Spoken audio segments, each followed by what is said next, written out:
बड़ी रौनक होगी भगवान के दरबार में। एक फरिश्ता पहुंचा है जमी से आसमान में, लगता है स्वर्ग सत्ता में कुछ सुखद सुझाव के लिए। भगवान ने जन जन के दुलारे और हम सबों के प्यारे कालजयी अटल जी को अपने पास बुलाया होगा। उसी ऊपर वाले से हाथ जोड़कर पवन सिंह की तरफ से एक अनुरोध है।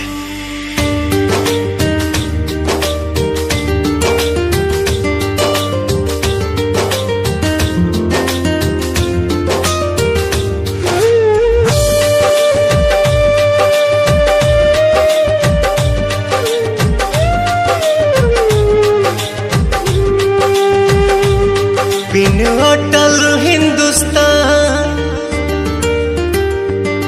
तन जैसे बिना जान, बिन अटल हिंदुस्तान तन जैसे बिना जान। न सुबह होती ना होती शाम, कुछ दिन रख कर अपने धाम में लौटा देना है मेरे राम। कुछ दिन रख कर अपने धाम में लौटा देना है मेरे राम।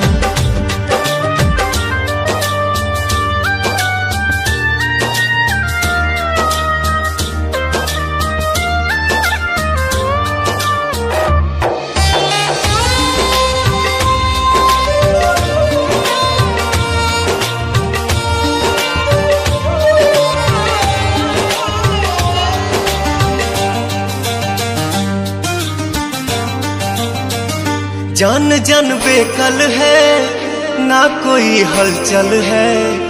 आज भारत माँ का सोना ये आंचल है।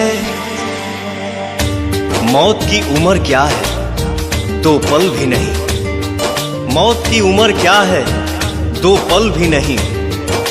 लौट के आऊंगा, पूछ से क्यों डरूं। जन जन बेकल है, ना कोई हलचल है। आज भारत माँ का सोना ये आंचल है।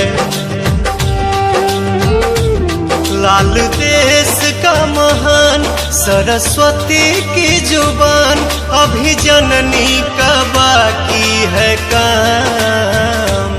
कुछ दिन रख कर अपने धाम में लौटा देना है मेरे राम।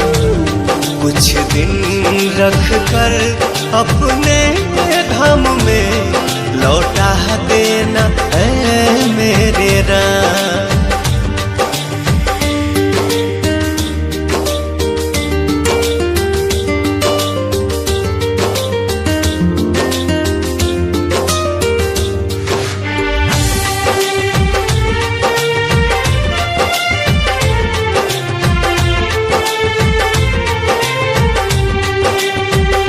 थक कर सोया है लाल मेरा कोमल है। जुबां पे जय हिंद है, हाथ में कमल है। जूझने का मेरा इरादा न था, मोड़ पर मिलेंगे इसका वादा न था। रास्ता रोक कर वह खड़ी हो गई, यूं लगा मौत जिंदगी से बड़ी हो गई। थक कर सोया है लाल मेरा कोमल है।